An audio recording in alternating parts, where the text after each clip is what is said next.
My daughter-in-law handed me a coffee with a smile. My housekeeper accidentally bumped into me and whispered, "Do not drink it. Just trust me." I secretly swapped the cups with my daughter-in-law. 5 minutes later, she collapsed in front of me like a puppet with its strings cut. The sound of her body hitting the marble floor of my office still haunts me at night. But it was not fear that I felt in that moment. It was pure rage, cold rage, because as I watched Victoria convulse, throwing up all over the Persian rug I bought 30 years ago with my first big contract, I knew with absolute certainty that this woman had just tried to destroy me. My name is Eleanor Vance. I am 68 years old. And for 45 of those years, I have built something very few women of my generation achieved: a textile empire valued at $87 million. But let me take you back to that exact moment, to that Tuesday morning where everything changed. If this story is hooking you, subscribe to the channel so you do not miss any confessions like this one, because what came next, not even I saw coming. It was 10 in the morning. The sun was streaming through the windows of my office, illuminating the fabric swatches I had spread out on my desk. Victoria had arrived by surprise, carrying 2 cups of coffee, and that smile that I, like a fool, once believed was genuine. "Mom," she said in that honeyed voice, "I now recognize as poison disguised as sweetness. I brought your favorite. A cinnamon dolce latte, just the way you like it." She was wearing a burgundy pantsuit, stiletto heels, and flawless makeup. Victoria was always beautiful, I will admit that. But that morning there was something different in her eyes, a gleam, a barely contained urgency. "That is so sweet of you, honey," I replied, taking the cup in my hands. The aroma was perfect, freshly ground cinnamon, creamy froth. I needed something to help me focus. "Today we signed the papers." "I know." Her smile widened. "That is why I came. This is a very important day for everyone." I raised the cup to my lips. The heat of the coffee brushed against my skin, and then it happened. Rosa, my housekeeper of 23 years, hurried in with a tray of documents. Too hurried. Clumsily, she crashed into my desk with a bang that made the cups rattle. "Oh my God. I am so sorry, Mrs. Vance," she cried out, and in the sudden movement, her elbow struck my hand. The coffee spilled all over the papers. "I am so clumsy. 1,000 apologies." But as she leaned over to clean up the mess, while Victoria stood up from her chair in annoyance, Rosa brought her face close to mine for just a second. Her lips barely moved. "Do not drink it. Just trust me." My heart stopped. Rosa is 61 years old. She watched William grow up since he was 8. She had never, ever given me a reason to doubt her. And her eyes in that moment were not lying. "Do not worry about it, Rosa," I said, with a calm I did not actually feel. "Victoria, could you grab some napkins from the restroom? This spilled everywhere." Victoria hesitated. Her eyes darted from me to her own untouched cup sitting on the desk. Then she nodded and walked out of the office. 5 seconds. That was all I needed. I swapped the cups. Hers was now in front of me. Mine, the one I had almost drank, waited in its place. When Victoria returned with the napkins, I was already cleaning up the mess with Rosa, acting as if nothing had happened. "What a shame," I sighed. "Now I will have to go downstairs and get another coffee." "No, Mom. Take mine." Victoria pushed her cup toward me with a generous gesture. "I can just order another one." "Are you sure, honey?" "Of course. You need to focus for the signing." I took the cup that had originally been mine. I drank slowly, watching her over the rim. Victoria waited exactly 3 seconds before picking up hers. The one she had prepared herself. The one she had brought specifically for me. She took a sip, and I counted. 1, 2, 3. At minute 4, her hand began to tremble. At minute 5, the cup slipped from her fingers. "Mom." "Yes?" Her eyes went wide. Pure panic. Total confusion. "What?" She grabbed the edge of the desk. Her legs gave out, and she fell. The sound was awful, hollow, final. Rosa rushed over to her, acting out the perfect picture of concern. I stood up slowly, looking down at my daughter-in-law's convulsing body on the floor. "Call 911, I yelled, but my voice sounded strangely distant in my own ears. Because as I watched the foam coming out of her mouth, as her eyes rolled back into her head, I could only think of one thing. This woman had just tried to drug me. This woman who had slept under my roof for 6 years, who had eaten at my table, whom I had hugged on the day she married my only son. This woman had wanted to knock me unconscious to steal everything from me. The paramedics arrived in 8 minutes. They stabilized her. It was not a deadly poison, they would discover later. It was a heavy dose of sedatives. Enough to knock me out cold for at least 3 days, more than enough time to forge documents, to take control of bank accounts, to destroy 45 years of my life with a simple forged signature. William rushed into the hospital, pale as a ghost. "Mom, what happened?" I hugged him. My son. My only son. The boy I raised alone after his father died of a massive heart attack when he was just 8 years old. The man who was now on the verge of handing everything over to a snake who knew exactly how to wrap herself around his neck. "I do not know, sweetie," I lied softly. But thank God Rosa was there, because in that moment, as I held my son who was trembling with fear for his wife, I made a decision. I was not just going to save my company. I was going to teach Victoria Montgomery exactly who she had messed with. And what I did to her next, believe me, she never saw coming. What did I really discover about my daughter-in-law? The truth was even worse than I imagined. Victoria Montgomery came into our lives on a Thursday in April, 6 years ago. I remember it perfectly because William called me that day with a level of excitement I had not heard in his voice since he was a kid. "Mom, I met someone really special. I want you to meet her." She was 34 when I first saw her. Shoulder length, wavy brown hair, hazel eyes that knew exactly when to sparkle and when to look vulnerable. She wore an ivory dress, elegant but not flashy, calculatedly modest. "Mrs. Vance, it is such an honor to meet you," she said, extending her hand with the perfect amount of pressure, not too weak, not too dominant, flawless. "William has told me so much about you. A woman building all of this on her own is truly inspiring." I should have caught it then. That phrase, "on her own," as if my success were some bizarre anomaly, as if it were shocking that a woman could achieve it, but I was so happy to see William in love that I ignored the red flags. The first 2 years were an absolute masterclass in acting. Victoria was the model daughter-in-law. She would show up early to family dinners with side dishes she made especially for you, Mom. She remembered my birthday with thoughtful, personalized gifts. She would call me once a week, just to chat. I, being naive, thought I had finally gotten the daughter I never had. The wedding was in November, St. Jude's Episcopal Church. 200 guests. A live swing band playing until 2 in the morning. I remember dancing with Victoria that night. She hugged me and whispered in my ear, "Thank you for accepting me into your family. I promise to take care of William just like you have." A masterful liar. The 3rd year was when she started planting the seeds. Little comments that seemed harmless at the time. "Mom, have you ever thought about slowing down? At your age, working this hard has to be exhausting." William and I were thinking, maybe we could take more off your plate at the company. You have sacrificed so much. I read this article about female executives who just do not know when to retire. It is so sad to end up like that, isn't it? Each comment was like a drop of acid.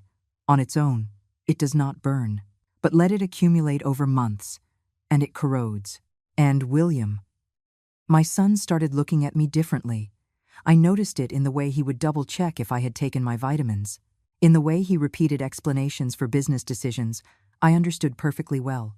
In the glances he would exchange with Victoria whenever I spoke at family gatherings. Victoria was training him to view me as fragile, as senile, as a liability. Years 4 and 5 were worse. She did not even bother hiding it from me as much, only when William was around. One afternoon, I dropped by their house unannounced to bring them some fresh blueberry muffins from the local bakery. Victoria opened the door in a bathrobe, her hair thrown up in a messy bun. For a split second, before she registered it was me, her face flashed with pure annoyance. "Oh, Mom, what a surprise!" The smile snapped back onto her face like a mask. I was just resting. But I looked over her shoulder and saw papers spread out all over the dining room table. Company documents. Financial statements she had absolutely no clearance to be looking at. Working on something? I asked casually. Oh, no. William just asked me to review a few things. I was a business major, you know? Just trying to help out. Her eyes dared me to question it, to show distrust, to play the role of the controlling mother-in-law.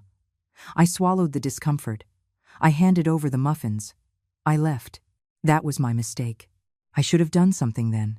6 months ago, Victoria convinced William of something I never thought possible, that I needed professional help for my mental health. Mom, my son said to me one Sunday after dinner, with Victoria sitting right next to him in my own living room. We are worried about you. Worried? You have been forgetting things, repeating stories. The other day, you got the accountant's name wrong. A lie. All of it a lie. But he said it with so much conviction that for a fleeting second, I questioned myself. William is right, Mom, Victoria chimed in, her voice dripping with silk. We have noticed some small changes. Nothing major. Just part of getting older. Why don't you see a specialist? Just for peace of mind. That night, I cried for the first time in 20 years. Sitting alone in my bedroom, looking at old photos of William in Little League, I wondered if I was actually losing my mind, if I was slipping and just couldn't see it. But then I remembered something. My mind was a steel trap. I remembered every single contract, every profit margin, the names of all 200 of my employees. In board meetings, men 30 years younger than me broke a sweat because I never missed a detail. I was not losing my mind. They were trying to gaslight me into thinking I was. And Victoria was the architect of this psychological demolition. I did my own digging. I hired an independent forensic accountant to quietly review the transactions on William's joint accounts. I found withdrawals. Small, but constant. $500 here. $1,000 there. In 6 months, Victoria had drained $230,000. Money William earned working for my company. Money vanishing into thin air. I confronted my son. He called me paranoid. Victoria cried on cue. She claimed the money was for expensive fertility treatments she had been too embarrassed to mention. William defended her with a ferocity that broke my heart. Why can't you just trust her, Mom? Why do you always have to control everything? Those were the words my son said to me.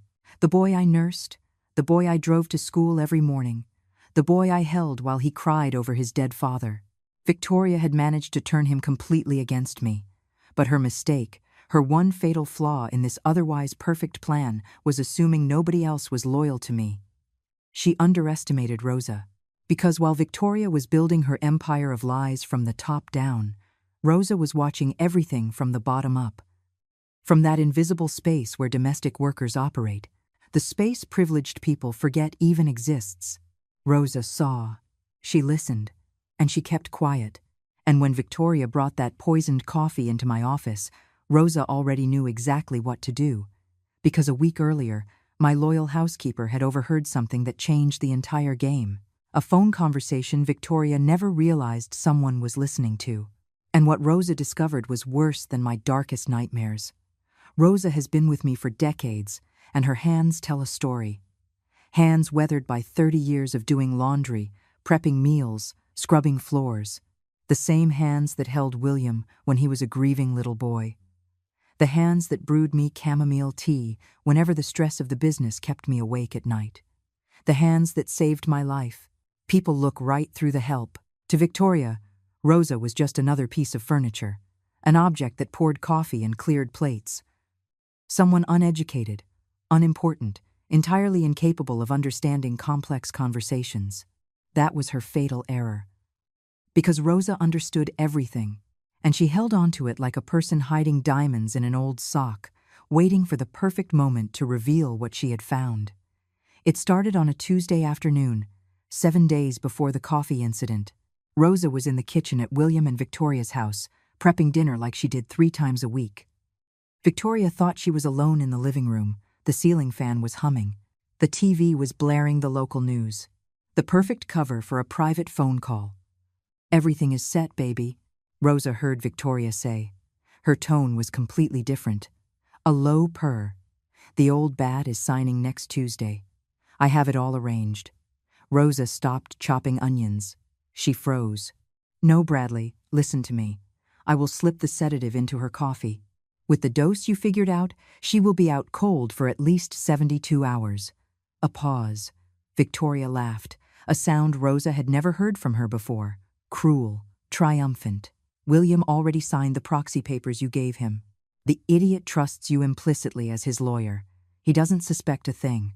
Rosa nearly dropped the knife.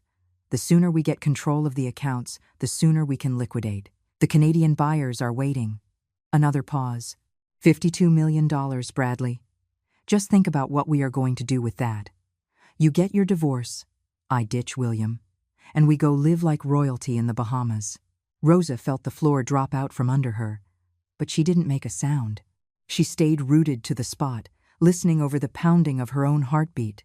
The perfect setup was making him think his mother has Alzheimer's. Now he is the one pushing her out of the company. Poor guy. So easily manipulated. The contempt in her voice was pure acid. His mother built an empire, but the son is completely useless. He is only good for signing on the dotted line. When Victoria hung up, tears were streaming down Rosa's face. Not out of sadness, out of pure rage. She did not sleep a wink that night. She waited until 3 a.m. and called my private line. Mrs. Vance, her voice was shaking. I need to talk to you.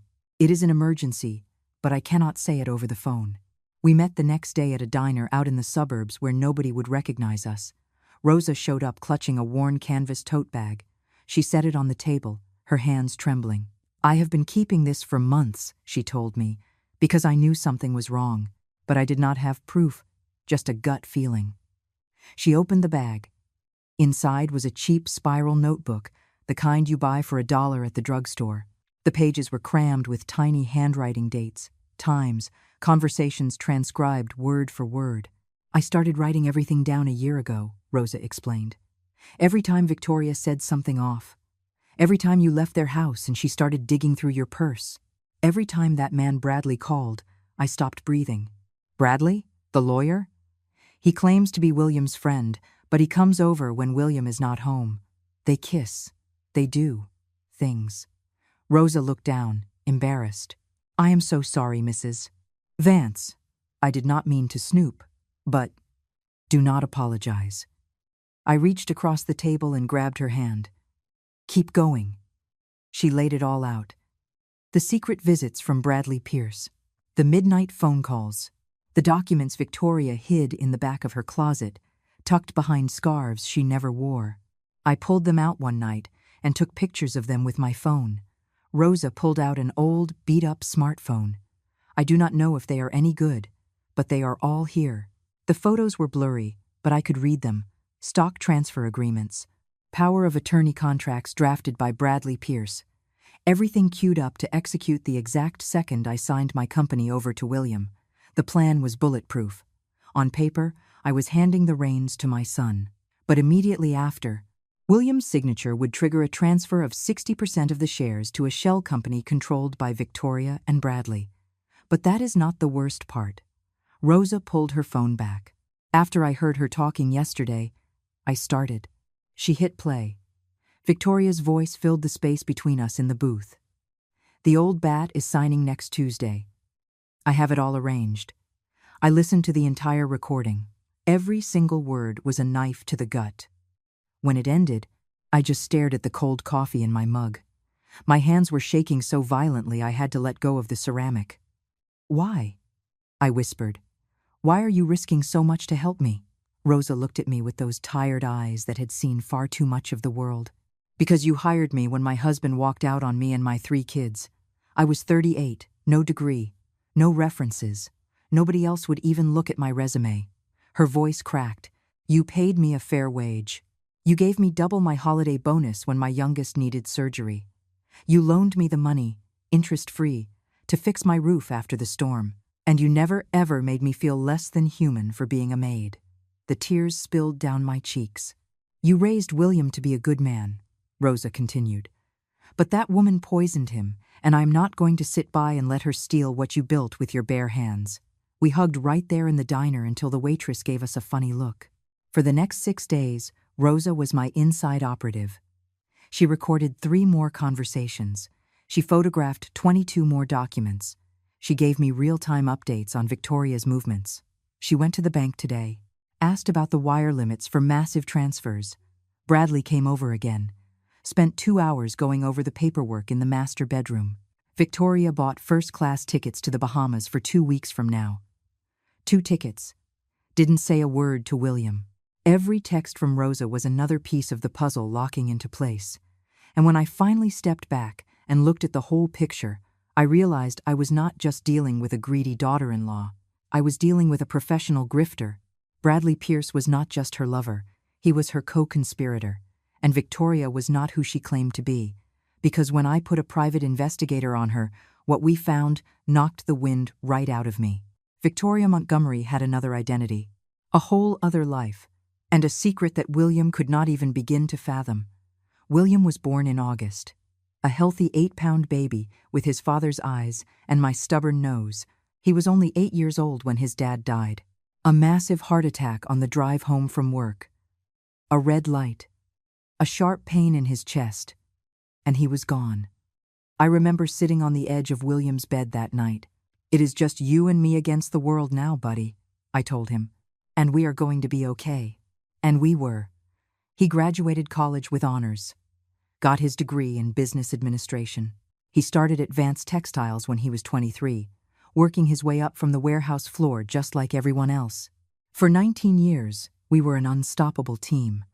I handled the strategy and the networking. He oversaw the daily operations. I trusted him with my life. Until Victoria walked in and tied a blindfold over his eyes. My son is 42 now. He is still handsome, dark hair just starting to salt and pepper at the temples, tall, polite, the kind of man any mother would be proud to show off. But weak. God, so terribly weak. And Victoria smelled that weakness the way a shark smells a drop of blood in the ocean. She reeled him in with surgical precision. First, it was the physical connection. William admitted it to me once over a glass of wine, half embarrassed, half bragging. "Mom, I have never met anyone like her. She is just intense." Then came the manufactured adoration. Victoria treated him like the absolute king of the castle. My brilliant husband, she would coo in front of their friends. The smartest businessman I know. She pumped his ego full of hot air until it was ready to burst. And when a balloon is stretched that thin, all it takes is a tiny pinprick to pop it. I was the pinprick. Victoria started small. "Babe, do you think your mom is pushing herself too hard for someone her age? Have you noticed she is mixing up names lately?" I watched this documentary on early onset Alzheimer's. It usually starts exactly like this, just little memory slips. William started looking at me differently, with this sickening mix of pity and concern that made my stomach churn. One afternoon, 3 months ago, we were in a board meeting. I was outlining the logistics for a massive contract with a luxury hotel chain down in Miami. 50,000 sets of Egyptian cotton bedding. An $8 million deal. I mentioned the purchasing director. Richard Miller is highly motivated to lock in our premium line. William cut me off right in front of the entire executive team. "Mom, his name is Robert. Robert Miller." I froze. He was right. I had said Richard instead of Robert. A simple slip of the tongue, the kind of mistake anyone makes when they are juggling 50 high-level contacts at once. But it was the way William said it, like he was confirming a terminal diagnosis. I glanced over at the corner of the room. Victoria was sitting in one of the guest chairs, smiling. Barely, the subtle smirk of someone watching their trap snap shut. That night, William showed up at my house unannounced. "Mom, we need to talk." We sat out on the patio. The smell of jasmine hung in the warm air. The Chicago skyline glowed in the distance. And my son said the words that still burn like acid in my chest. "I think you need to see a neurologist." The silence that followed was so heavy it felt like a physical weight. "A neurologist?" I repeated, my voice dangerously low. "It is just a checkup, Mom." He could not meet my eyes. "Victoria knows a highly recommended specialist up in the Gold Coast, Dr. Harrison. Just to rule things out, you know. Things related to memory. Things related to memory." My tone was flat. "William, I run an $87 million company. I know the exact profit margin on every yard of fabric we shipped last week. I have made every executive decision in this company for 45 years. I know, but lately, he rubbed his face in frustration. That mistake with the purchasing director's name. Last week you completely forgot about the supplier conference call. And Victoria says you have been repeating the same stories over and over. Victoria says. The words tasted like ash. And what do you say, William? You have known me your entire life. Do you think I am losing my mind? There was a split second where I saw genuine hesitation in his eyes, and that hesitation broke my heart. I just want what is best for you, Mom. He softened his tone. You have worked so hard. You deserve to rest. And if there is a medical issue, it is better to catch it early. I stood up, walked back inside, and locked myself in my bedroom. And right there, looking in the mirror at the face that had aged over almost 7 decades, I cried. Not because of what William said, but because I realized exactly what Victoria had accomplished. She had turned my own son into the perfect weapon, a weapon that didn't even realize it was being used to destroy me. I thought back to when William was 15. He had just bombed a major calculus exam. He came home devastated, convinced he was a failure. My sweet boy, I told him as I made hot cocoa in this very kitchen. Getting knocked down does not make you weak. Staying on the ground does. The Vances always get back up. He hugged me, crying into my shoulder. I promise I will always make you proud, Mom. I will always take care of you, just like you take care of me. That sweet, earnest boy had turned into a man who doubted his own mother's sanity because a grifter whispered poison into his ear every night. The days that followed were a waking nightmare. William handled me like I was made of spun glass. He would over-explain basic concepts I already grasped. He would call twice a day to ask if I had eaten lunch, if I had taken my supplements. Victoria had successfully trained him to view me as a ticking time bomb, something fragile that needed to be managed and quietly packed away. And the most devastating part was finding out, thanks to Rosa, that William had already signed the legal paperwork drafted by Bradley Pierce. Documents granting Victoria medical power of attorney if I were to be declared mentally incompetent. My own son had signed my corporate death warrant without even reading the fine print, all because Bradley was his buddy, his trusted legal advisor. Another fatal error, another perfect manipulation. The night before the coffee incident, I could not sleep. I poured myself a glass of Cabernet and sat in the living room, staring at the framed photos on the wall. William at 5, in his first school uniform. William at 12, holding up a baseball trophy. William at 25, shaking hands on his first major account for the company. In every single picture, I was standing right beside him, beaming, proud, always there. When did I stop being his hero and start being his burden? And then it clicked. I was not just going to save my company. I was going to save my son, even if it meant shattering his world to do it. Because what I was about to do was going to break him, but it was the only way to finally open his eyes. Victoria had been in the hospital for 4 hours when Rosa showed up at my house. It was 11 at night. The full moon was bright over the garden. I was sitting out on the patio, staring blankly at a cup of tea I had not touched. The doorbell rang. Rosa hurried in, clutching that worn canvas tote bag I had come to know all too well. Mrs. Vance, I brought everything. We went into my study. She dumped the contents onto my mahogany desk, the same desk where I had signed my first lease 45 years ago. And right there, spread out in front of me, was my vengeance, documents, photographs, and audio recordings. 47 photos of legal documents. I counted them one by one.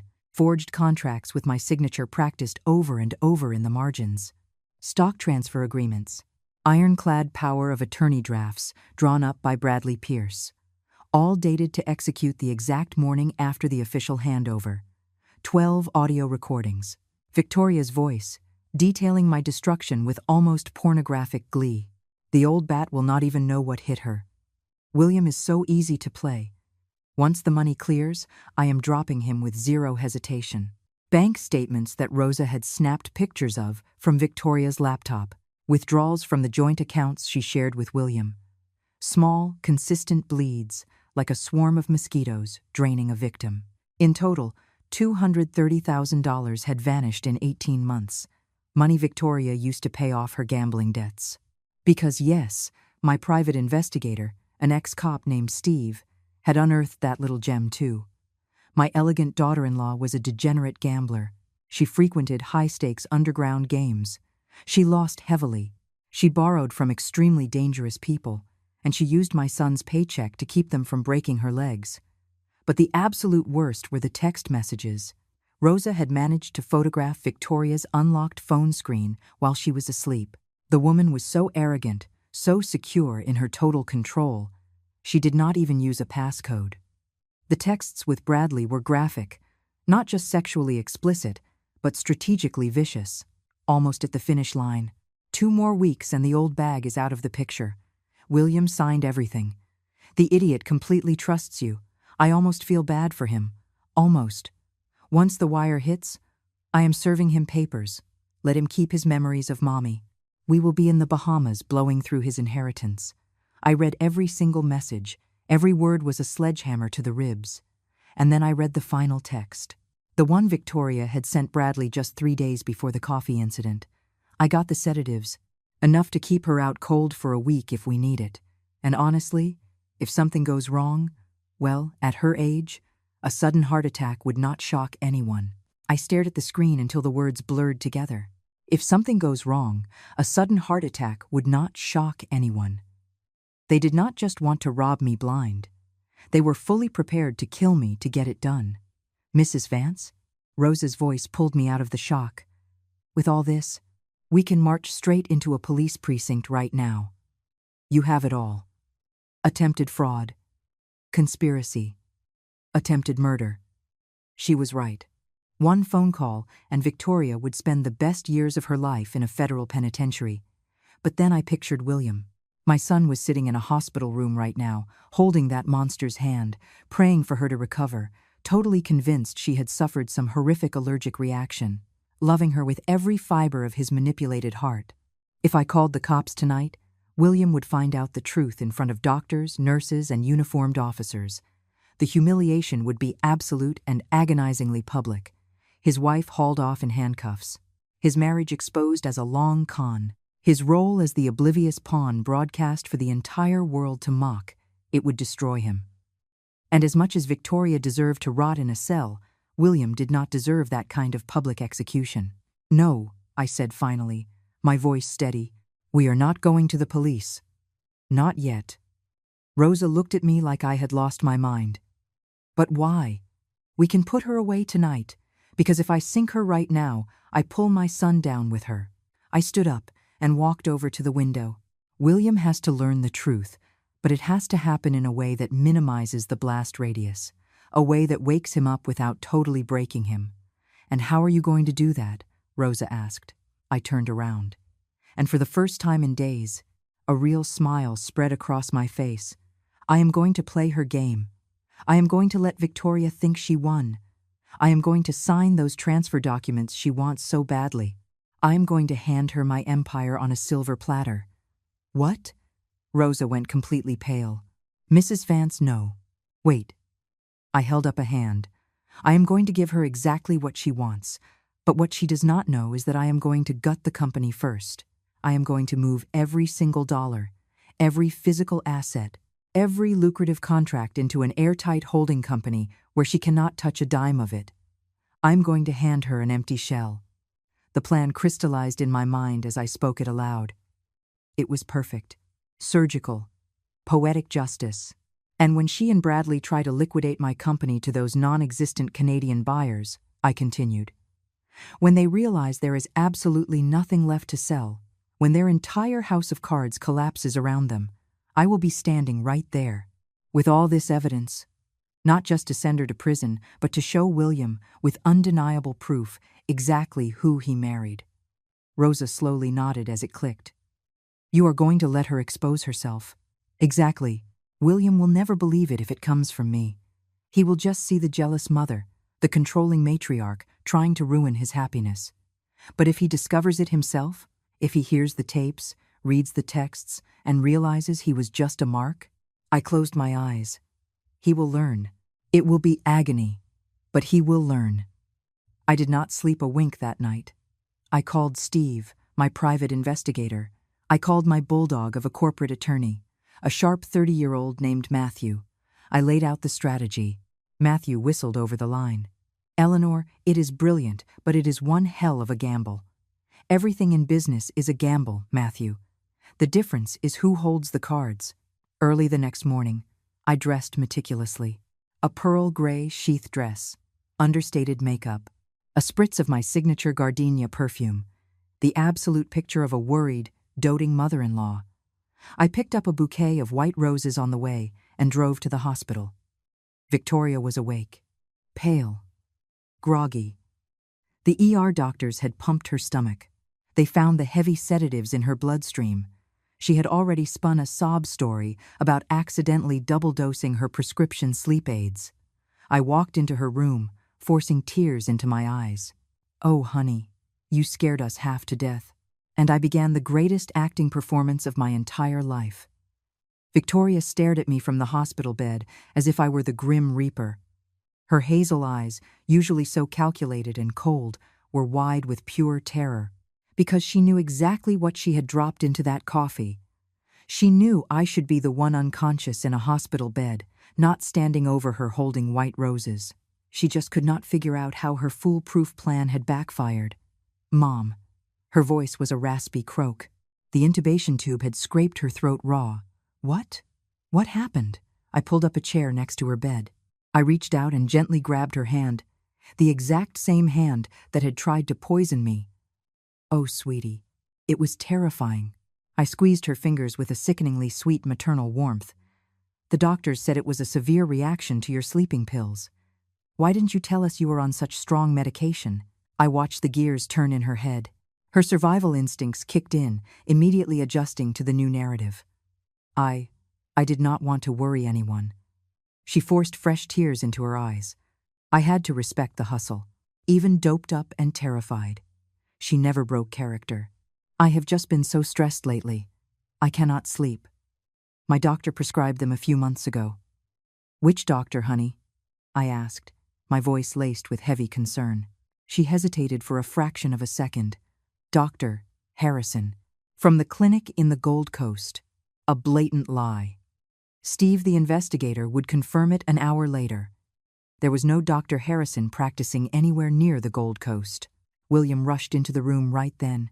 He had coffee stains down the front of his shirt, a 2-day shadow on his jaw. His eyes were bloodshot from staying awake all night in the waiting room. "My poor boy. Mom." He practically tackled me in a hug. "Thank you so much for coming. Where else would I be, sweetie?" I rubbed his back. "She is family." Victoria watched us, her mind scrambling to make sense of the math. Her plan had been flawless. The coffee, the sedatives, the exact lethal dosage Bradley had calculated. Where did it go wrong? I stayed at the hospital for 3 hours playing the devoted matriarch. I brought her homemade chicken soup that Rosa had prepared. I fluffed Victoria's pillows. I gently stroked her hair, while William stepped out into the hallway to speak with the attending physician. "How are you really feeling?" I asked softly once we were alone. Her eyes darted to mine, searching, scanning, desperately trying to figure out if I knew. Confused, she admitted cautiously. "I cannot really remember what happened. I took a sip of the coffee, and then everything just went black."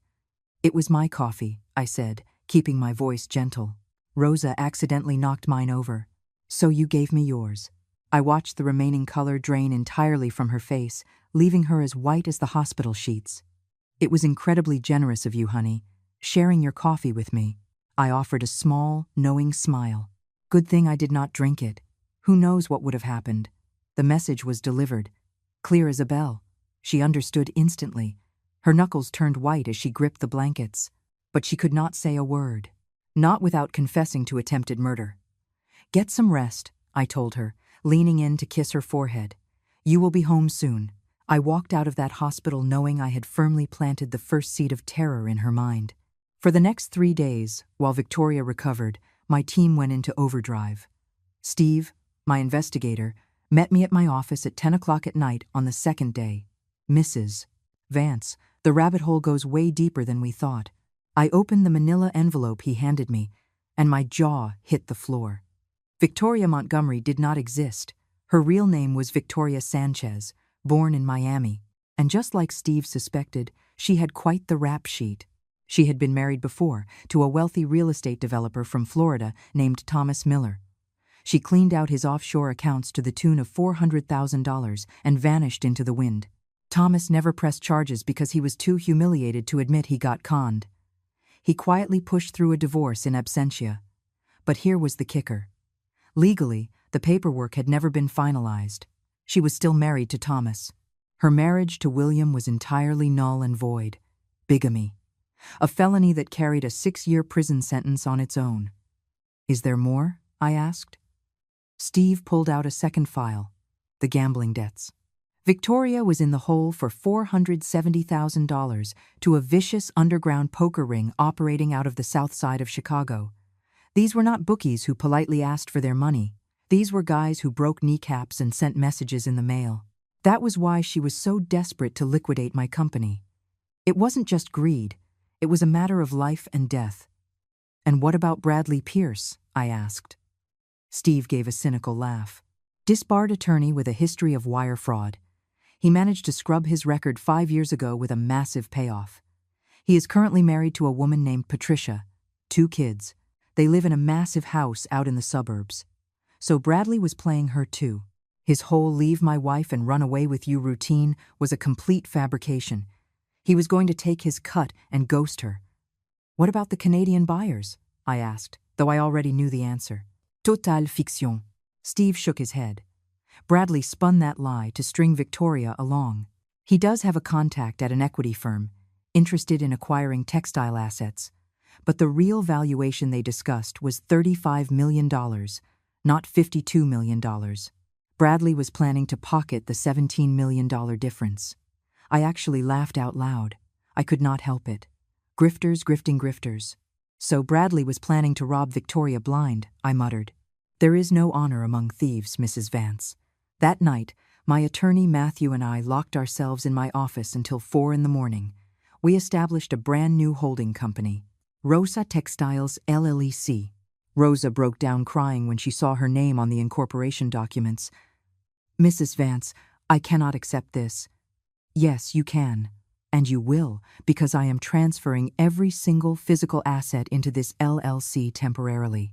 You are the sole legal owner on paper until the dust settles." We moved everything.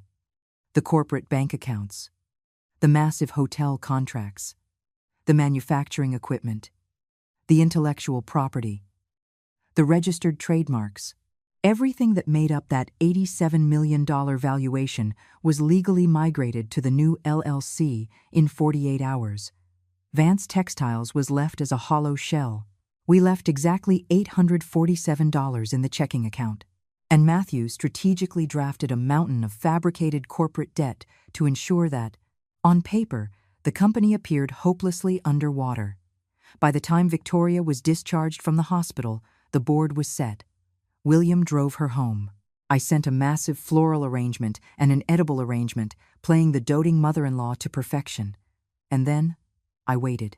2 days later, my phone rang. "Mom!" Victoria's voice was bright, sugary, and laced with absolute poison. "Is the handover signing still on?" William and I were talking, and we thought, maybe sometime this week? "Absolutely, honey. In fact, I have all the paperwork finalized." I smiled into the receiver. "How about Thursday?" "My office. 10 in the morning. Perfect. We will be there." I hung up the phone and looked out the massive windows of my office. The Chicago skyline stood tall under the midday sun. 45 years of blood, sweat, and tears to build this empire, and I was about to hand the keys over to the woman who tried to murder me. But she had no idea the keys opened a door to a burning building. The second her pen hit that paper, her countdown to destruction would begin. Thursday morning broke with a perfectly clear blue sky. I was awake at 5 in the morning. Not because of my alarm, but because my adrenaline was already spiking. I went down to the kitchen and made myself a cup of black coffee. Bitter. Exactly like the lesson I was about to deliver. Rosa showed up at 7. She brought fresh pastries and a deeply worried look. "Are you absolutely sure about this, Mrs. Vance?" I have never been more sure of anything in my entire life. I dressed for war. A sharp, charcoal gray tailored suit. The pearl necklace my late husband gifted me on our 10th anniversary. Diamond studs, flawless makeup. I wanted to look exactly like what I was, an apex predator of the corporate world. Not a victim. I walked into my office at 8:30. Matthew was already there. Sitting on my desk were 2 identical stacks of legal documents. One stack was the genuine article. It transferred 60% of Vance Textiles directly to William. The other stack was the trap. It transferred 60% of an utterly worthless corporate shell. What about the notary? I asked. The decoy gets here at 9:45. He is an actor I hired from an improv theater downtown, Matthew smirked. He looks exactly like a bored bureaucratic notary. Bradley will never question it until it blows up in his face. And the real notary? Sitting in my office downstairs with the real transfer documents. Just in case you decide to pull the plug and do this the old-fashioned way. I was not pulling the plug. At 9:30, Bradley Pierce strutted into the office. Navy blue tailored suit, expensive leather briefcase, and the slick smile of a used car salesman. He confidently stuck his hand out. Mrs. Vance, wonderful to see you. William asked me to sit in today as his legal counsel to ensure everything goes smoothly. So glad you could make it, Bradley. It is always best to have the legalities squared away. I shook his hand. It took every ounce of self-control not to recoil from the man who plotted to rob my family blind. Can I offer you a coffee? No, thank you. I am already caffeinated. I wondered if Victoria had told him about the botched poisoning. If he knew his little chemistry experiment had completely failed. Judging by his relaxed posture, she had kept him in the dark. William and Victoria walked in exactly at 10. She was wearing a stunning champagne-colored dress. Elegant, understated. The absolute picture of a respectful daughter-in-law. But her eyes were practically vibrating with suppressed triumph. William pulled me into a tight hug. Mom, thank you so much for doing this. I know this is a huge step for you. Nothing worth doing is ever easy, sweetie. I kissed his cheek. But you are ready for this. I have known it for a long time. A necessary lie to keep the play moving. We all took our seats around the massive mahogany conference table. The exact same table where I had closed my first multi-million-dollar deal. The table where I dictated the livelihoods of 200 employees. The table where I was now pretending to surrender everything. The fake notary walked in at exactly 10:15, perfectly timed to appear professionally inconvenienced by traffic. Apologies for the delay, the actor deadpanned. Lakeshore Drive was a total parking lot. Bradley gave him a cursory glance and dismissed him. Why would he look closer? He expected a notary, so his brain saw a notary. All right, let us get through this, the actor said, pulling the massive stack of paper from his briefcase. 43 pages of dense legalese that Matthew had brilliantly drafted. Eleanor Vance, do you confirm that you are voluntarily transferring 60% of your controlling shares in Vance Textiles to your son, William Vance? I confirm. My voice was rock solid. William Vance, do you accept this transfer of assets with full comprehension of the corporate liabilities involved? William swallowed hard. I accept. Victoria squeezed his hand under the table. I saw her lips move as she whispered, "You are doing great, baby. I need all present parties to sign as witnesses." The fake notary droned on. Bradley signed first, oozing the arrogant confidence of a conman who thinks he has won the lottery. Victoria signed second. I watched her hand tremble slightly as the pen hit the paper. Excitement. Anticipation. Pure, unadulterated greed. William signed third. He looked a mix of incredibly proud and deeply terrified. It broke my heart to watch. And then, I signed last. My signature flowed across the dotted line with the exact same authority I had used for 45 years. Eleanor Vance. Done. The notary slammed his fake stamp down on the final page. The transfer is legally binding. Congratulations, Mr. Vance. You are now the majority shareholder of Vance Textiles. William looked at me, his eyes shining with emotion. Mom? I am so proud of you, William. And that part was entirely true. I was proud of the man I knew he could become. Once he woke up from this nightmare, I popped a bottle of Dom Perignon I had chilling in a bucket. I poured 4 flutes. To new beginnings, Victoria beamed, raising her glass with a smile that did not reach her calculating eyes. To family, William added. To the truth, I said, looking dead at Victoria. Because the truth always comes to light. Bradley shot me a weird look for half a second, but brushed it off. They left an hour later, William radiating pride, Victoria practically vibrating with victory, Bradley looking smug. The second the office door clicked shut, Matthew let out a massive breath. Oscar-worthy performance, Eleanor. That was just Act 1, I said, walking back around my desk. How long do you think it will take them to try and wire the funds? Given Victoria's pressing timeline with the mob, I give it under 72 hours. I was right. 2 days later, on a Friday morning, Steve called my cell. Victoria just tried to initiate a wire transfer from the primary Vance Textiles corporate account 20 minutes ago. And she discovered the available balance is $847. I leaned back in my leather chair, closed my eyes, and smiled. How did she take the news? She called Bradley, screaming. I am listening to the wiretap right now. She is screaming that you played them, that you drained the accounts, that the company is a ghost. And Bradley? He is in full panic mode, yelling at her to refresh the screen, saying it is legally impossible because they just signed the ironclad handover 2 days ago. The sheer brilliance of the trap was its simplicity. The documents they signed legally transferred 60% of Vance Textiles, but Vance Textiles possessed 0 assets. It was an empty bucket. And the best part? Every single corporate restructuring move I made was finalized 48 hours before the signing. Totally legal, heavily documented. I didn't steal a dime. I simply reorganized my corporate portfolio. Steve, keep recording everything. Way ahead of you, boss. Victoria is dialing another number right now. Sounds like one of her aggressive creditors from the South Side. Things were about to get violently interesting. That afternoon, Victoria and Bradley burst through my office doors like a Category 5 hurricane. Where is the money? Victoria was no longer acting. The mask was completely obliterated. Her face, usually so perfectly composed, was blotchy and red. Her flawless hair was disheveled. Mascara was smudged under her eyes from crying tears of pure, blinding rage.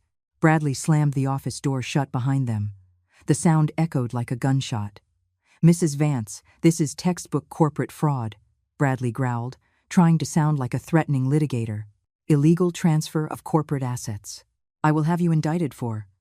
For what exactly? I cut him off, my voice eerily calm. For legally restructuring my own company's assets 48 hours prior to signing a handover agreement? The paperwork is bulletproof. Have a real lawyer look at it. The word real made him flinch. Where is my money? Victoria lunged toward the desk, gripping the edge so hard her knuckles turned white. $87 million does not just vanish into thin air. You are right. It doesn't. I stood up slowly. It gets moved, through completely legal channels, into a protected LLC structure. One that neither of you parasitic bottom feeders can touch. I watched the exact second the realization hit her. Her eyes widened. Her mouth dropped open in shock. You knew.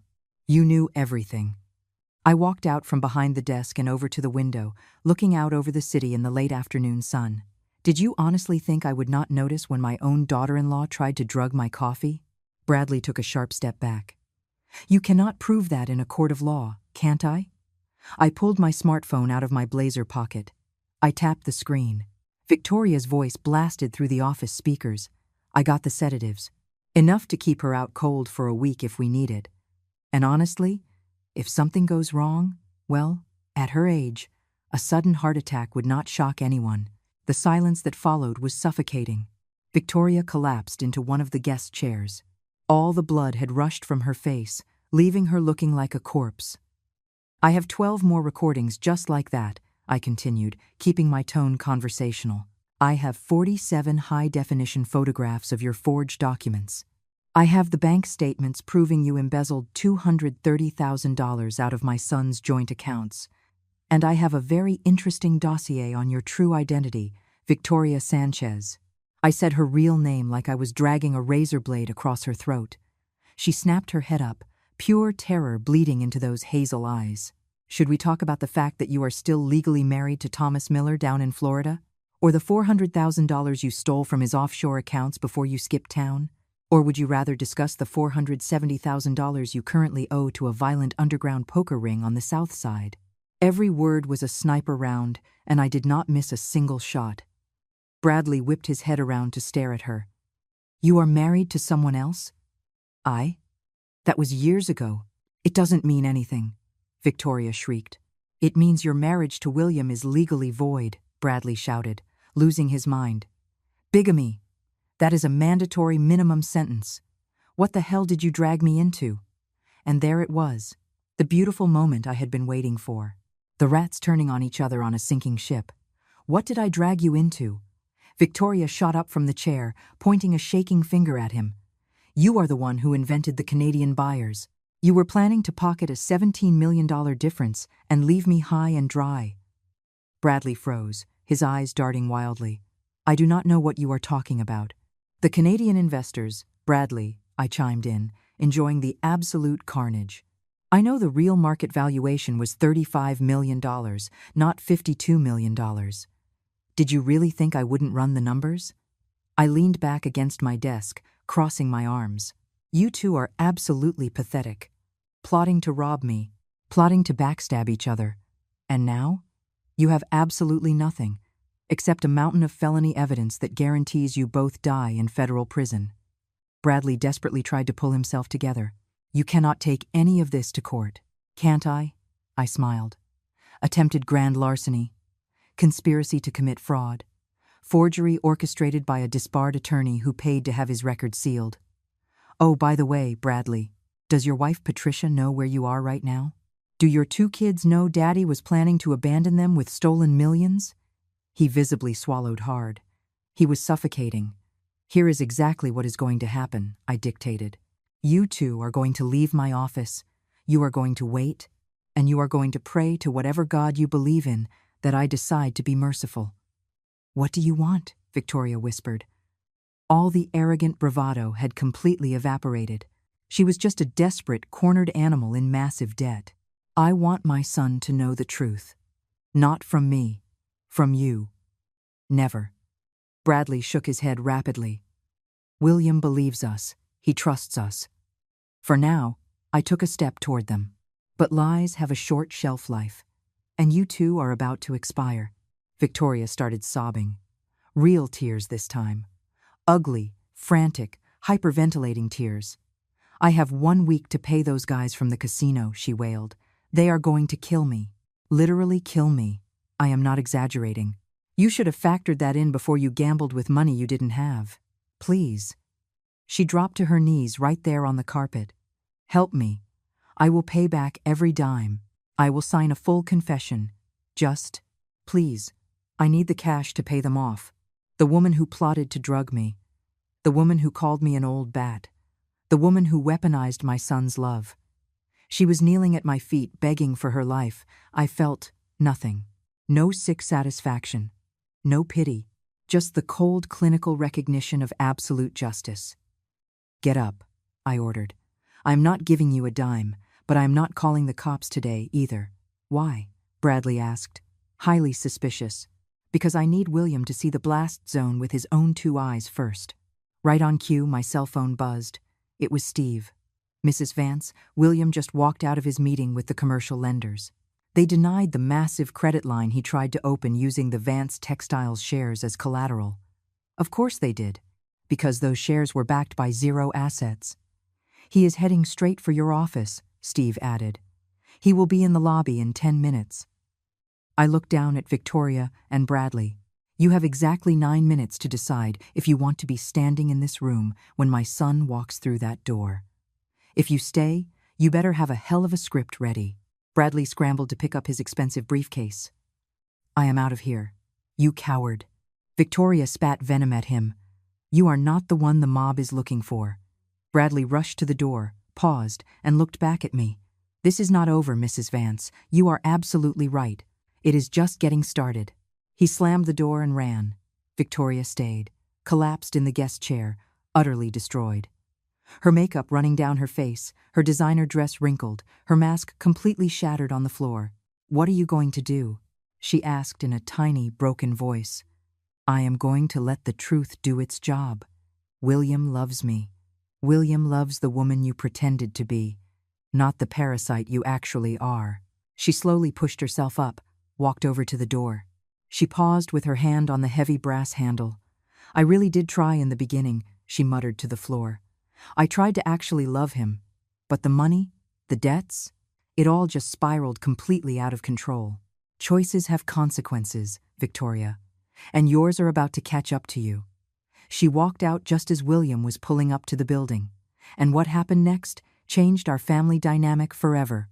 William burst into my office, looking like a man who had just survived a high-speed car crash.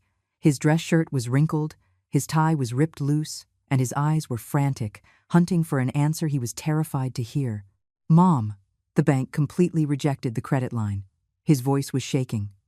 "The underwriter said the Vance Textiles shares are essentially worthless. They said the company has zero liquid assets." I stood there in silence. I let the brutal weight of those words hang in the air between us. "Mom," he pleaded, stepping closer. "What the hell is going on?" "Take a seat, William." "I do not want to sit down. I want you to explain to me why the bank thinks my company is a joke." "Your company?" I repeated softly. "When, exactly, did it become your company?" "Last week. We signed the transfer documents. You handed it over. You were sitting right there." "Yes, I was sitting right there." I stepped out from behind the desk. "But what you signed was a transfer for an empty corporate shell. Because every single asset of actual value had already been legally relocated out of Vance Textiles."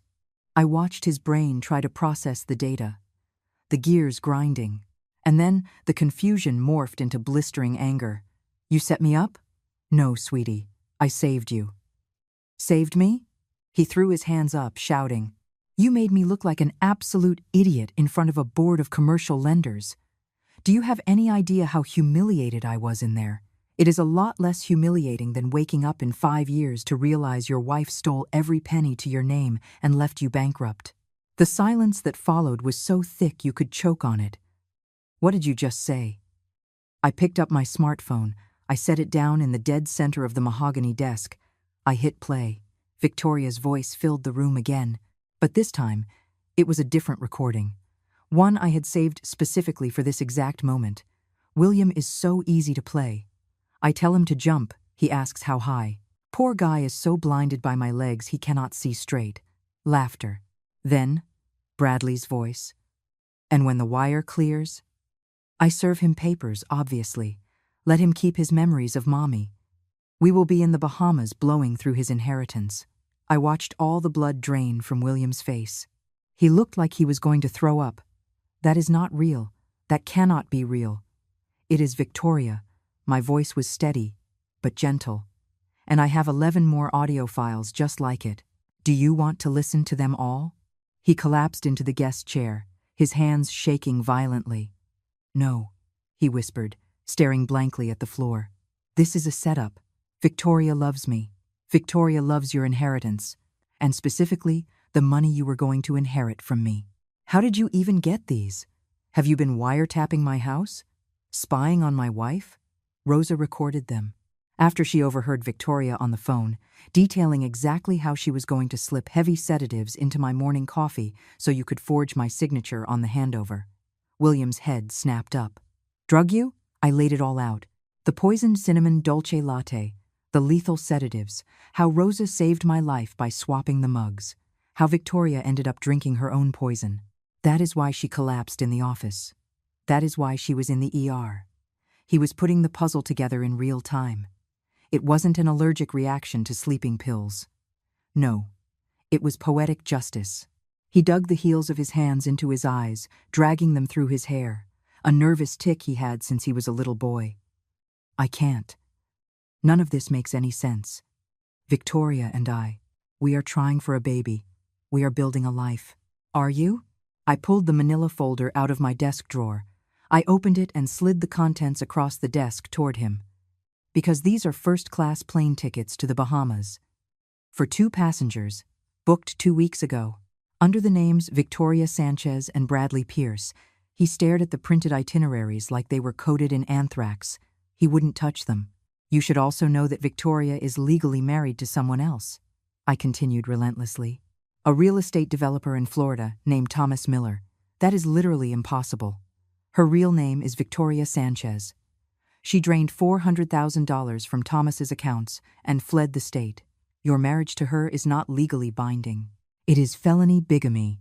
William shot up out of the chair so fast it tipped over backwards, crashing onto the hardwood floor.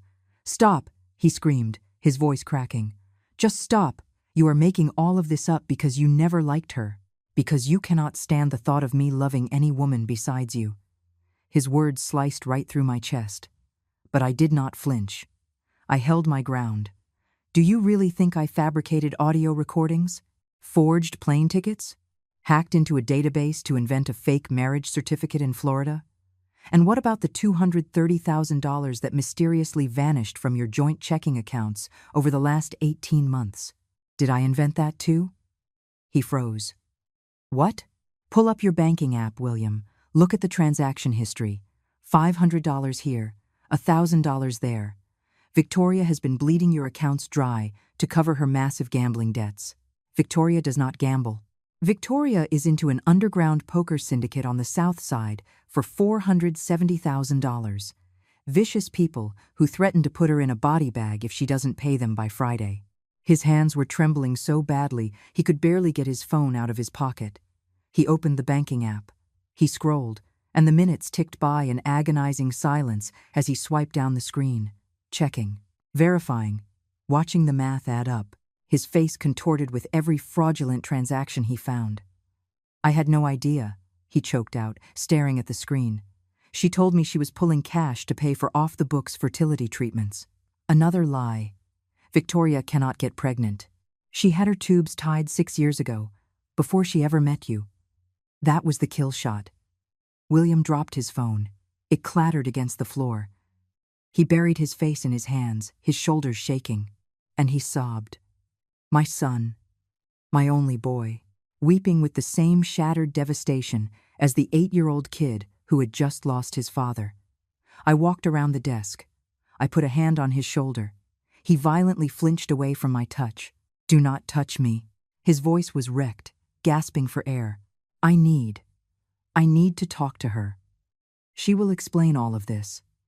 Explain what, William? How is she going to explain the wiretaps? The plane tickets? The secret husband in Florida? I don't know, Mom. But I have to hear it from her. I have to give her the chance to manipulate you again? My voice cracked like a whip. Wake up, William. She played you. She weaponized your own love and used it to slit your throat. He stumbled backward, practically hyperventilating. He bent down, snatched his phone off the floor, and bolted for the door. I am going home. I am going to talk to my wife. She is not your wife. Legally, she never was. And when you get to that house, you are going to find it empty, because Victoria is already running. He blew right past me. He didn't say goodbye. He didn't look back. He just sprinted down the hallway, his fists clenched tight. I immediately picked up my phone and dialed Steve. Follow him. Do not let him out of your sight. Keep the cameras rolling. 20 minutes later, my phone lit up. Mrs. Vance, he just pulled into the driveway. He is heading inside now. I sat at my desk, watching the city traffic crawl along Lakeshore Drive, waiting for the fallout. I didn't have to wait long. Steve sent an audio file 30 minutes later. It was William, screaming Victoria's name. Once, twice, a dozen times. Only the dead silence of an empty house answered him. Then came the video feed. William walking through his own house, like a ghost haunting a graveyard, ripping open closet doors. Victoria's side of the walk-in closet was completely barren, naked hangers swaying on the rack, drawers pulled out and left empty, no clothes, no shoes, no jewelry. Everything that belonged to her had vanished. Steve's camera tracked him into the master bedroom. William stopped dead in his tracks in front of Victoria's vanity mirror.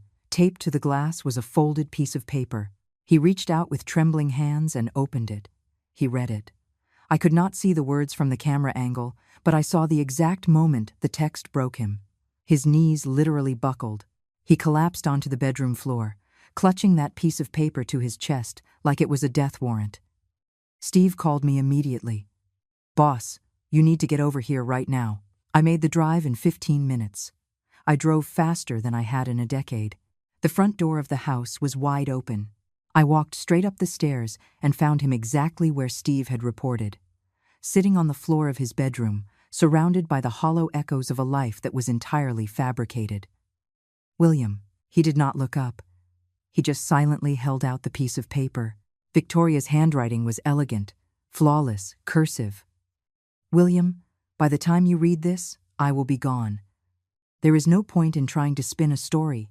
Your mother is right about everything. I am sorry I used you. But I was desperate for the cash. The debts are real. The guys looking for me are very real. I have to disappear. Do not try to find me. Just forget I existed, the same way I will forget this. V." She did not even have the human decency to sign her full name, just an initial. I dropped to my knees on the carpet right beside my son. I wrapped my arms tightly around his shoulders. This time, he did not pull away. 6 years, he whispered into the empty room. 6 years of my life. It was all just a script. Not all of it. Your feelings were real. Your love was real. She was just incapable of returning it. He slowly lifted his head to look at me. His eyes were bloodshot, swollen, and entirely hollow. How did I not see it, Mom? How could I be this blind? Because she was a master manipulator, and you are a good man who wanted to believe the best in her. He slowly pushed himself off the floor. He walked over to the gutted closet, running his fingertips over the empty wooden hem. "She convinced me you were going senile," he said, his voice completely monotone. "She made me doubt the woman who raised me single-handedly, the woman who sacrificed her entire youth to give me a future. And I actually bought into the idea that you were losing your mind. You did not think I was crazy. You were just confused and concerned. I told you to see a neurologist." He spun around to face me. "I thought you needed to be institutionalized. I signed legal documents granting her medical power of attorney just in case you were deemed mentally incompetent. I was going to let her declare you unfit, Mom. I was going to force you out of your own company because she convinced me I was doing you a favor." The tears were flowing freely down his face now, dripping off his chin. "Do you want to know what the sickest part is? Part of me actually wanted to believe her, because if you were stepping down, it meant I finally got to play the hero. The strong son who steps up and saves the matriarch.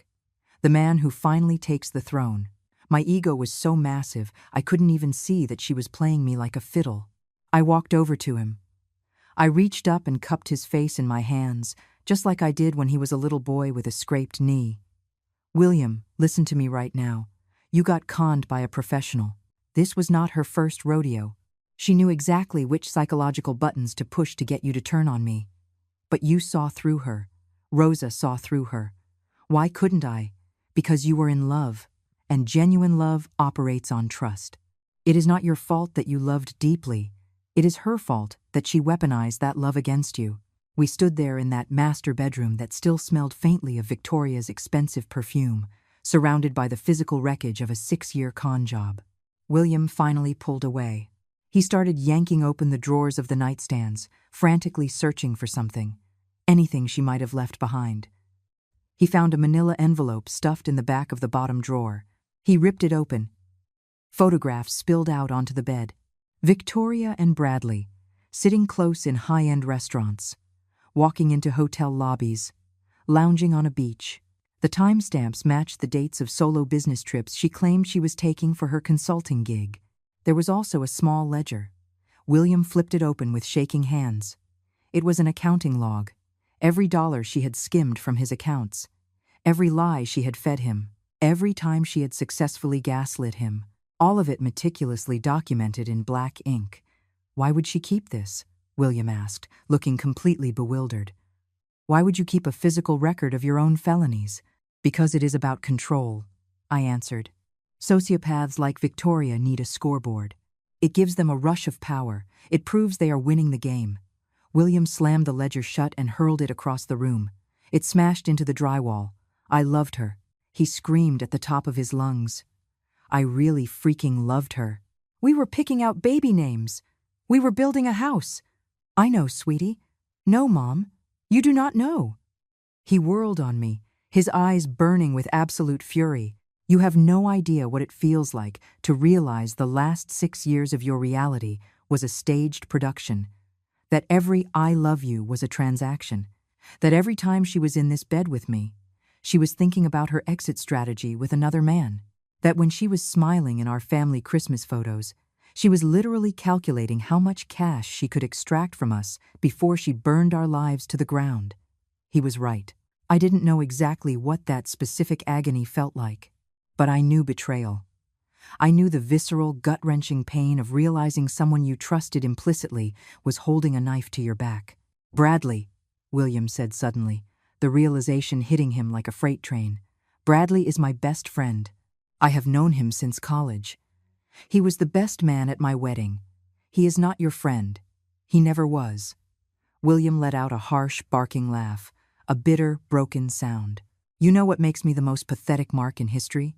Up until the absolute last second, even when you laid out the wiretaps and the bank statements, a tiny part of my brain wanted to race over here and have her tell me it was all just a giant misunderstanding.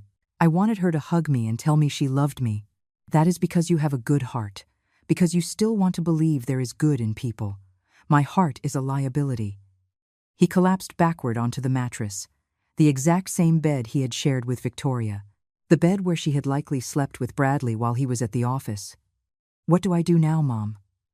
I sat down on the edge of the mattress right next to him. I reached out and took his hand. Now, you stand back up, just like the Vances always do. I do not know if I have it in me. You do. Because even though Victoria robbed you of 6 years of your life, she cannot rob you of your future. She cannot take your dignity, and she cannot dictate your worth. We sat in silence as the sun went down. My son, slowly processing the total, catastrophic demolition of his entire adult life. And me, sitting there holding his hand, anchoring him to the earth just like I did when he was 8 years old crying for his dad. My phone buzzed in my pocket, a text from Steve. Victoria was just spotted at O'Hare International, solo. Booked a last-minute flight to Aspen, boards in 2 hours. I showed the text message to William. Just let her go, he said, his voice entirely defeated. I have no intention of letting her walk. But I need to know where your head is at. Do you want justice? He looked up, meeting my gaze dead on, and in his eyes, I saw a spark of something I had not seen in him in years. The fire was back. Yes, Mom, I want her buried. And I want Bradley to burn right next to her. I dialed Matthew while William went into the master bathroom to splash cold water on his face. How much time do you need to finalize the warrants? I asked the lawyer. 3 hours. Maybe 4, if the judge is dragging his feet. You have 2. William walked out of the bathroom, his face dripping wet. His eyes were still red and swollen, but the posture of a victim was gone, replaced by a cold, hard determination. What is the play? He asked. We are going to hand-deliver them the exact ending they wrote for us. But I need you to be 100% committed. Once I make this call, there is no pulling the parachute. I am committed. His voice was like gravel. I want them ruined, both of them. Steve met us at William's house 30 minutes later. He hauled 2 heavy Pelican cases into the dining room and slammed them down on the table. Everything we need to bury them, Steve said, popping the latches. Wiretaps, high-res photos of the forged documents, banking ledgers, airtight proof of the bigamy, and Bradley's scrubbed disciplinary files. The whole 9 yards.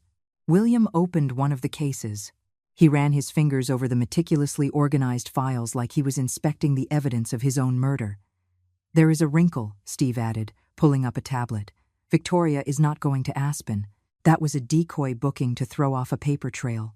She bought a secondary ticket with cash. She is flying to Dallas. Flight leaves in 90 minutes. And Bradley? I asked. Is he still holed up at his firm? Packing his office as we speak. His secretary told my guy he requested an emergency 2-week sabbatical for personal reasons. He's booked on a red-eye to Miami tonight. Of course. The cowards were scattering like roaches when the kitchen light turns on. Did they cancel the joint itinerary to the Bahamas? William asked. his voice totally devoid of emotion. 3 hours ago, the second they realized the corporate heist blew up in their faces, it became every rat for himself. William let out a dark, humorless chuckle.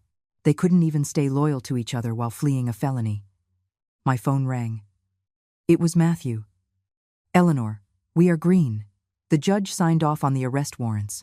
I have 2 separate tactical units waiting for your go-ahead. Beautiful. Send Unit 1 to O'Hare.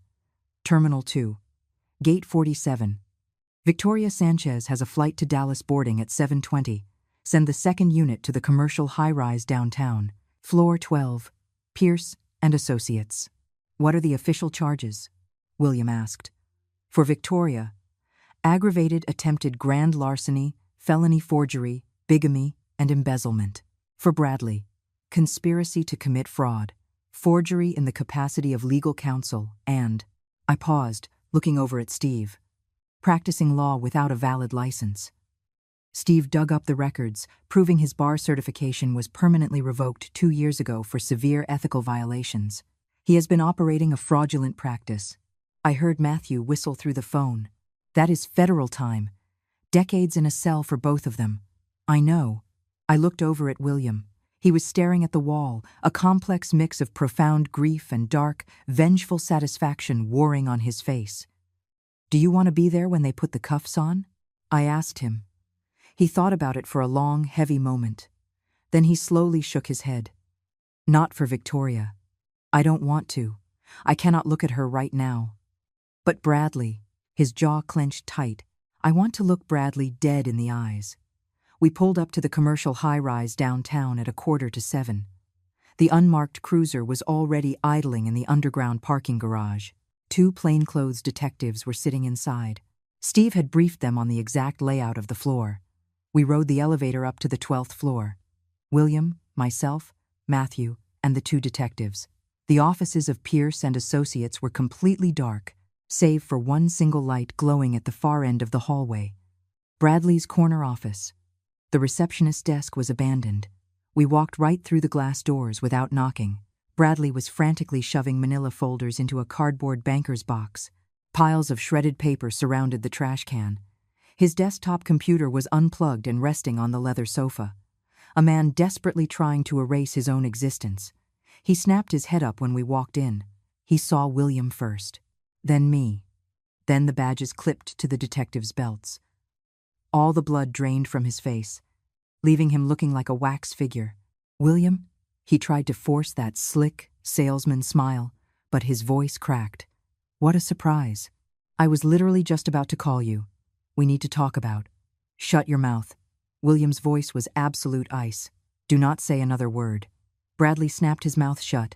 His eyes darted wildly between the detectives, then to Matthew, then back to William. I do not know what kind of lies they have been feeding you. He tried again, desperation leaking into his tone. But I can explain everything. Explain what, exactly? William took a slow, menacing step forward. Explain how you spent the last year sleeping with my wife? Explain how you drafted fraudulent documents to steal my mother's life's work? Or maybe you want to explain how you were secretly planning to screw Victoria over and pocket a $17 million difference for yourself? Bradley blinked rapidly. His brain was short-circuiting, searching for a loophole, an exit strategy. William, your mother has brainwashed you. Victoria loves you. I was just Victoria is already gone, Bradley. William pulled out his phone and turned the screen around. It was a live photo Steve had just received from the team at O'Hare. Victoria getting slammed against a terminal wall by TSA agents, handcuffed, sobbing uncontrollably. They grabbed her 20 minutes ago at the gate, and you are up next. I watched the exact second Bradley's soul left his body. He realized he was totally boxed in. His shoulders slumped, and the arrogant facade of the untouchable corporate lawyer completely shattered. Listen, we can make a deal. His voice dropped into a pathetic, whining plea. I have offshore accounts. I can wire the money back. I can turn state's evidence on Victoria. I am not making a deal with you. William took another step, invading his personal space. You stood next to me at the altar. I considered you my best friend, my brother. And the entire time, you were holding a knife to my spine. It was her idea. She manipulated me. She is a succubus, William. She planned the whole thing. You just what? You just went along with it? You just slept with your best friend's wife? You just drafted airtight felony documents? You just conspired to bankrupt a 68-year-old woman who never did a damn thing to you? Bradley scrambled backward until his spine hit the floor-to-ceiling window. William, please, I am begging you. Think about Patricia. Think about my kids. They will be ruined if this goes public. And right there, I watched my son's remaining innocence burn away entirely. Now you want to play the family man? William let out a cold, hollow laugh that sent a shiver down my spine. After you spent the last year plotting to abandon them? I have the text messages, Bradley. Every single one. The ones where you told Victoria you were going to dump that fat cow the second the wire transfer cleared. Bradley's face went completely slack. He looked like he was going to vomit. I am going to personally ensure that Patricia receives hard copies of every single text message, audio file, and hotel receipt, William said, his voice dropping to a lethal whisper. And then I am going to make sure every single client on your roster finds out you have been practicing law with a revoked license for 2 years. That will destroy my life. Good. William took a step back and gestured to the detectives. Officers, take out the trash. The 2 detectives moved in. One of them aggressively spun Bradley around and slapped the steel cuffs on his wrists. Bradley Pierce, you are under arrest for conspiracy to commit grand larceny, felony forgery, and the unauthorized practice of law. You have the right to remain silent. As they read him his Miranda rights and dragged him toward the door, Bradley wrenched his neck around to glare at me over the detective's shoulder. This is on you, he spit, foaming at the mouth. You couldn't handle letting go of the reins. You never let William be his own man. No, I replied, my voice perfectly calm and steady. This is on you for being a greedy, backstabbing thief. William has always been his own man. He was just temporarily surrounded by snakes pretending to be family. The handcuffs clicked shut with a sharp metallic snap. I want my lawyer, Bradley yelled as they hauled him into the hallway. You are a lawyer, William shot back. Or you used to be. Good luck defending yourself. They dragged him out of the office. His frantic screams echoed down the marble hallway until the elevator doors finally swallowed the sound. When the dead silence settled back over the room, William collapsed into Bradley's expensive leather desk chair. He buried his face in his hands and let out a long, shuddering breath. Are you okay? I asked softly. No, his voice was muffled. But I will be. Matthew put a hand on my shoulder. There is one more thing you should know. The guys running that underground poker ring? They just filed an anonymous tip with the feds. Check fraud. Victoria bounced massive checks to cover her losses. That tacks an extra 3 to 5 years onto her federal sentence. What kind of time are they looking at? William asked, looking up. Victoria? Between 8 and 12 years in a federal penitentiary. Bradley? 6 to 10. Depending on how sympathetic the judge is and if he flips on her. William nodded slowly. Good. We stayed in that dark, abandoned office until the sun completely vanished over the Chicago skyline. William staring out the window at the city lights. Me sitting quietly in the guest chair. Matthew reviewing the final arrest reports. Mom? William finally broke the silence. Yes? The company. It is still technically in my name, right? For now? It is. And later? Later. When I am actually ready for it. When I have learned how to spot the snakes in the grass before they strike. We will talk. He turned to look at me. I need to earn it. You do. But you also deserve a second chance. Only this time, you will build it from the ground up, not because you are my son, but because you will prove to me that you have the grit to run an empire. He nodded, and in his eyes, I saw something that had been missing for 6 long years. Genuine, hard-earned respect. Not the sycophantic praise Victoria trained him to parrot, but the real thing. 3 months later, I woke up to the smell of freshly brewed coffee. Not just any coffee. A traditional Mexican café de olla brewed with fresh cinnamon sticks. The exact way Rosa had been making it since William was a boy in grade school. I walked down to the kitchen, and there she was, stirring the clay pot on the stove, quietly humming a Johnny Cash tune. "Good morning, Mrs. Vance." "Good morning, Rosa." I sat down on the bar stool near the window. "Do you know what today is?" "Sentencing day?" "Exactly." The federal judge was handing down the final verdicts for Victoria and Bradley at 2 o'clock this afternoon. Matthew had called me late last night to go over the final plea deals.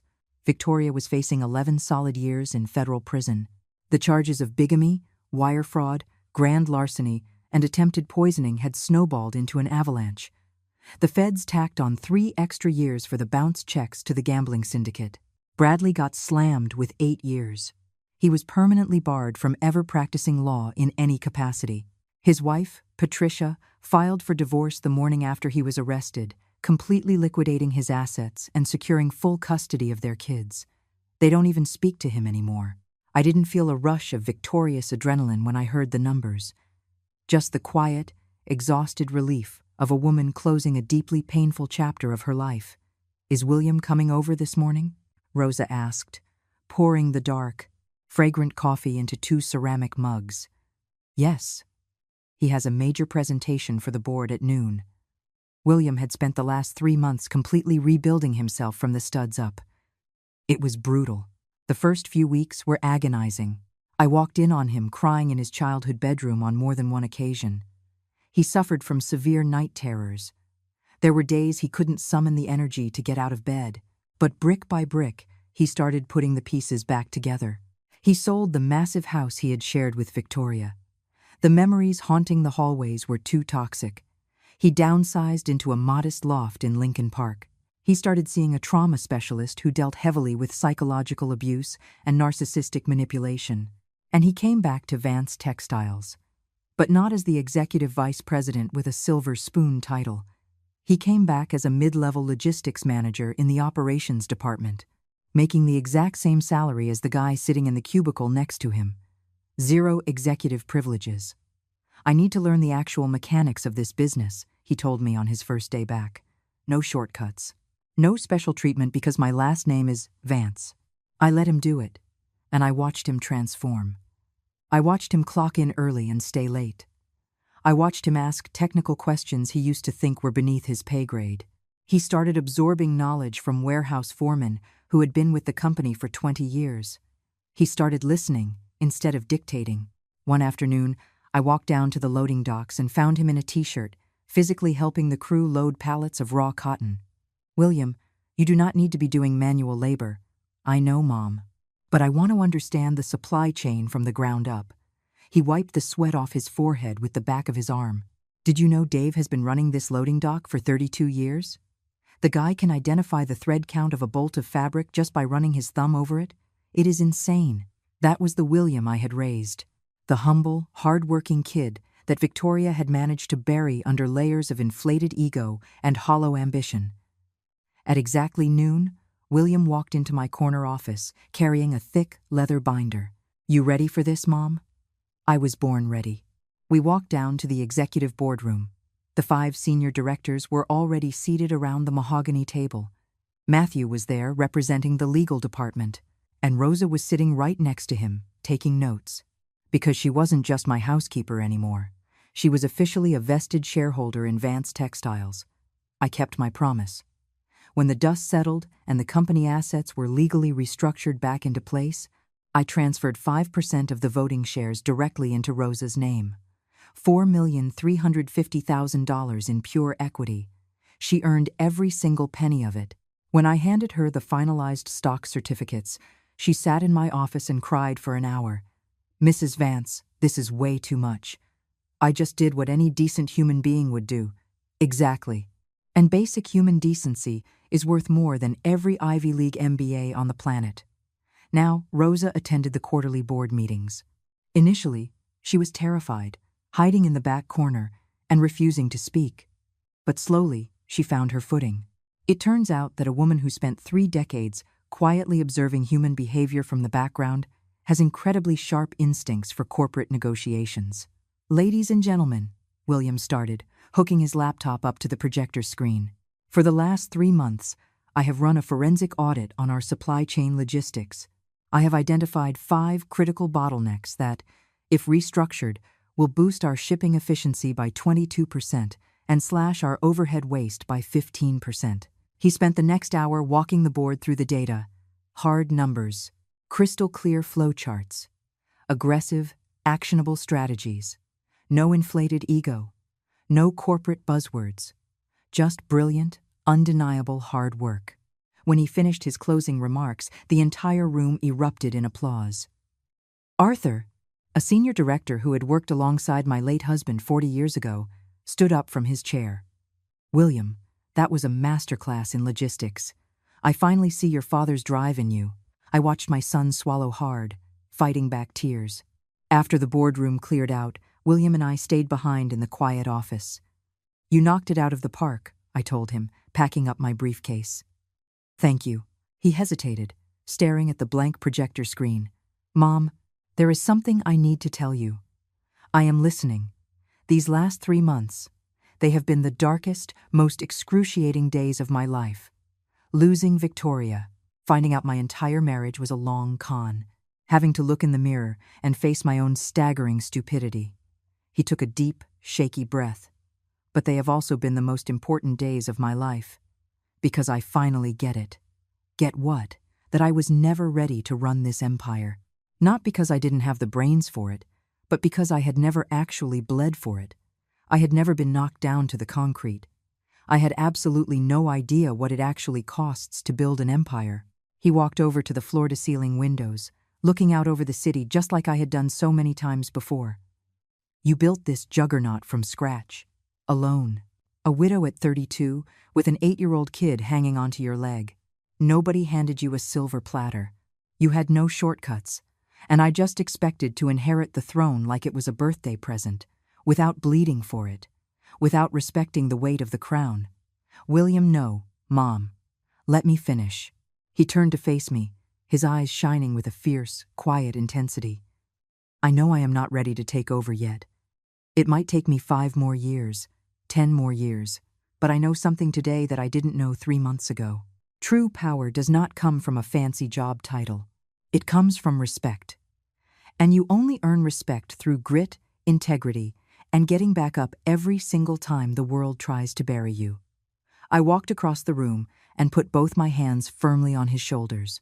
Do you know what the absolute hardest part of being a mother is? What? Watching your child walk into a wood chipper, knowing you have the power to stop it, and forcing yourself to stand back and watch. Because you know that getting torn to shreds is the only thing that will finally teach them how to survive. A tear slipped down his cheek. Did you know from day one that Victoria was a grifter? I didn't know her exact endgame, but I saw the red flags. I watched how she slowly isolated you, and yes, I could have dropped the hammer years ago. But if I had fought her for you, you would have resented me for the rest of your life. You had to see the monster for yourself. It was brutal. I know it was. And it broke my heart to watch it happen. But look at you standing here today. You are the man I always knew you were destined to be. I pulled him into a crushing hug, a long, silent embrace that finally healed years of manufactured distance and agonizing pain. That night, Rosa, William, and I had dinner together at my house. Pot roast, buttermilk biscuits, sweet iced tea. A toast, I said, raising my crystal glass. To the women who refuse to stay down, no matter how hard the world tries to break them. To the men who own their mistakes and build castles out of the wreckage. And to real family, which isn't always defined by blood, but by absolute loyalty. We clinked our glasses together. William smiled. A real, genuine smile that reached his eyes for the first time in months. You know what, Mom? I think Victoria actually did me a massive favor. How do you figure that? She ripped the blindfold off. She forced me to see who I actually am when everything gets stripped away. And it turns out, there is still some steel underneath all that weakness. Rosa wiped a tear from her cheek with a cloth napkin. You two are my family, she said, her voice wavering. Forget the bloodline. You are my heart. After dinner, I went into the kitchen to brew a fresh pot of coffee, the exact same beverage that almost ended my life. I poured it into 3 ceramic mugs, and this time, When we sat around the table and took a sip, there was no poison, there was no betrayal. There was only the bitter, profoundly comforting taste of the truth. Because I learned a very hard lesson over the last few months. Life is going to constantly test you. It is going to send snakes dressed up as loved ones. It will offer you poisoned coffee served with a sugary smile. It will try to make you doubt your own sanity when you need your instincts the most. But if you keep your eyes wide open, if you listen to the people who truly have your back, and if you refuse to stay on the ground when you get knocked down, the snakes will eventually expose themselves. And when they do, you don't need to resort to violent revenge. All you need is quiet, calculated justice. Victoria tried to drug me to steal my legacy. She ended up choking on her own toxic ambition. Bradley tried to use his legal brilliance to orchestrate a massive heist. Now he gets to use those legal skills to negotiate his commissary snacks in a federal penitentiary. I didn't need to destroy them. I just needed to be patient. Because the truth, no matter how deep you bury it, always claws its way back to the surface. Just like that coffee cup I swapped on a random Tuesday morning. You reap exactly what you sow. If this story resonated with you, let me know in the comments below. Have you ever had to choose between protecting someone you love and letting them learn a devastating lesson the hard way? Where are you watching from? Hit the like button if you believe that your dignity is worth more than any fortune in the world. And subscribe for more stories of women who absolutely refuse to be victims. Because true wealth isn't in what you own, but in what you refuse to let them take from you. The end.